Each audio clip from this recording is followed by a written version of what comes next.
Assalamualaikum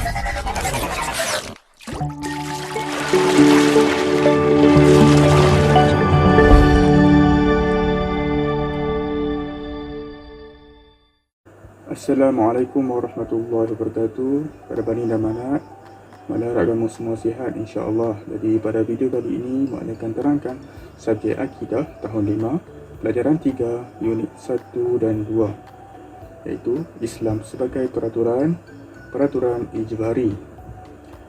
Tengok muka surat 28, unit 1.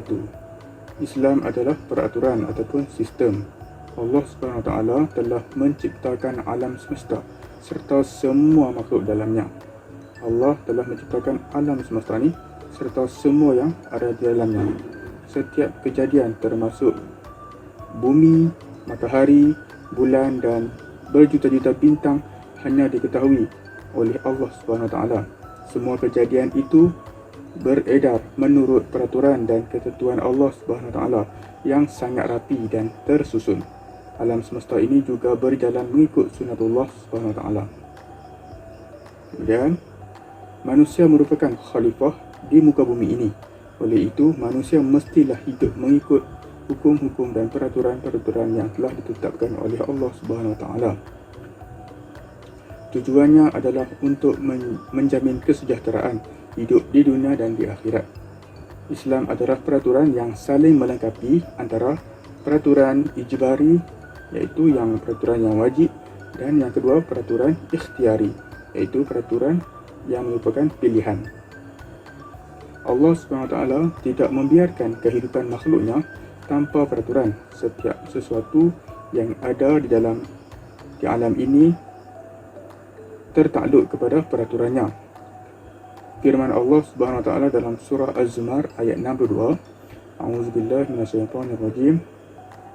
Allahu khaliqu kulli syai' wa huwa ala kulli syai'in wakil. Sadaqallahul azim. Maksudnya, Allah menciptakan segala sesuatu dan Dia memelihara segala sesuatu. Allah yang cipta semua benda dan Allah yang pelihara semua benda. Okey, kemudian unit 2, pembahagian peraturan. Peraturan ada dua bahagian. Yang pertama ialah peraturan ijbari. Peraturan ijbari ini ialah peraturan yang wajib. Nanti Mak akan huraikan peraturan ijbari. Yang kedua ialah peraturan ikhtiari. Pada video kali ini Mak akan terangkan peraturan ijbari dahulu. Nanti video akan datang kita akan sambung dengan peraturan ikhtiari. Apakah maksud peraturan ijbari? Iaitu peraturan yang ditetapkan oleh Allah SWT. Semua makhluk tidak diberi pilihan dan mesti tunduk dan patuh kepada perintah Allah SWT tanpa bantahan. Peraturan ijbari ini maksudnya peraturan yang Allah tetap, tak boleh berubah. Kita kena tunduk semua dan mesti patuh tanpa bantahan. Okey, itu peraturan ijbari. Manusia wajib mentaati perintah Allah SWT tanpa bantahan. Firman Allah SWT dalam surah Ali Imran ayat 83, A'udzubillahi minasyaitonirrajim. Afa ghayra dinillah yabghuna wa lahu aslam man fis samawati wal ard taw'an wa karha wa ilayhi yurja'un. Sadaqallahul azim. Maksudnya, maka apakah mereka mencari selain daripada agama Allah, padahal kepadanya menyerah segala apa yang ada di langit dan di bumi, sama ada suka maupun terpaksa, dan hanya kepada Allah mereka dikembalikan. Okey, jadi yang mudah faham maksud peraturan ijbari. Secara ringkasnya, peraturan ijbari ini adalah satu peraturan ataupun sistem yang telah ditetapkan oleh Allah dan tidak ada perubahan melainkan dengan izin Allah. Kita kena ikut sistem tu, makhluk kena ikut sistem tu tanpa bantahan. Contoh-contoh peraturan ijbari. Peraturan ijbari berfungsi mengikut peraturan yang Allah tetapkan. Contohnya yang pertama adalah peredaran oksigen. Peredaran oksigen. Okey. Pokok yang pertama, peredaran oksigen. Kita ambil contoh. Kalau kita tengok gambar, ada contoh pokok, ada makhluk manusia dan haiwan. Okey, pokok mengeluarkan oksigen melalui proses fotosintesis. Kemudian lepas pokok mengeluarkan oksigen, kemudian haiwan dan manusia memerlukan oksigen untuk terus hidup. Bila pokok mengeluarkan oksigen, manusia dan haiwan dia sedut oksigen melalui pokok tu, yang dikeluarkan oleh pokok tu. Itu sistem ataupun peraturan yang telah ditetapkan oleh Allah. Dia tumbuhan dia mengeluarkan oksigen, dan oksigen tu diambil oleh manusia dan haiwan untuk terus hidup. Tanpa tumbuhan tu oksigen tak ada. Jadi dia kena ikut sistem peraturan tu tanpa ada bantahan.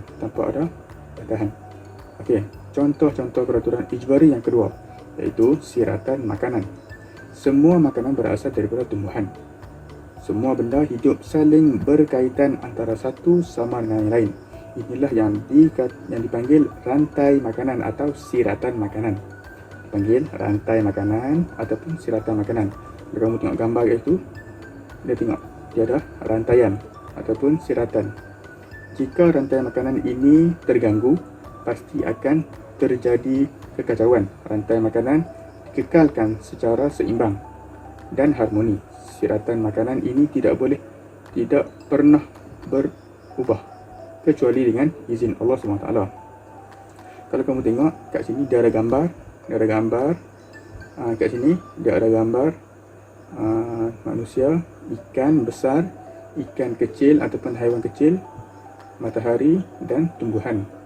Okey, matahari dia memberi cahaya untuk kesuburan tumbuhan. Matahari tu dia bagi cahaya untuk suburkan tumbuhan. Bila tumbuhan tu dah subur, kemudian haiwan kecil, tumbuhan akan menjadi makanan kepada haiwan kecil tu. Tumbuhan tu dia akan jadi makanan kepada haiwan kecil. Kemudian bila haiwan kecil dah makan, haiwan kecil pula akan dimakan oleh haiwan yang besar.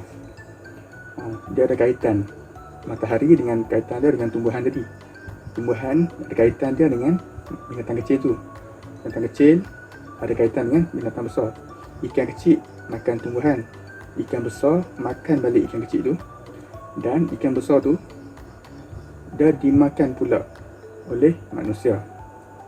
Mengulang, matahari dia memberi cahaya kepada tumbuhan untuk tumbuhan subur. Kemudian tumbuhan tu dimakan oleh ikan kecil. Kemudian ikan kecil pula dimakan oleh ikan besar. Ikan besar dimakan oleh manusia. Seterusnya berpusing-pusing. Itulah dinamakan rantai makanan ataupun siratan makanan. Contoh peraturan ijbari yang ketiga iaitu peredaran darah dalam badan, degupan jantung, pernafasan. Jantung yang berdegup dan mengepam darah sebenarnya mematuhi hukum Allah SWT. Begitu juga dengan perjalanan darah. Semuanya mematuhi peraturan ijbari. Kalau kamu tengok dekat gambar, ada gambar sistem peredaran darah dalam badan, ada jantung, sistem pernafasan. Kemudian contoh peraturan ijbari yang keempat yang seterusnya ialah sistem cakrawala. Sistem cakrawala ataupun sistem suria. Kalau dalam bahasa Inggeris, solar system, sistem cakrawala ataupun sistem suria. Semua planet berada pada orbit masing-masing. Semua planet itu berpusing mengikut peraturan yang telah ditetapkan oleh Allah, iaitu peraturan ijbari. Planet tu dia akan berpusing, dia akan berputar mengikut orbitnya masing-masing. Dia akan pusing ikut garisan masing-masing. Contohnya bumi dia tak akan masuk planet Marikh. Contohnya dia akan pusing ikut garisan dia, sebab garisan itu telah ditetapkan oleh Allah. Itulah yang dinamakan sistem ijbari ataupun peraturan ijbari yang telah ditetapkan oleh Allah. Tak boleh berubah kecuali dengan izin Allah. Jadi sekarang itu saja penerangan sistem ijbari ataupun peraturan ijbari. Kita akan sambung tajuk peraturan ikhtiari pada video akan datang, pada kelas akan datang, insya-Allah. Assalamualaikum warahmatullahi wabarakatuh.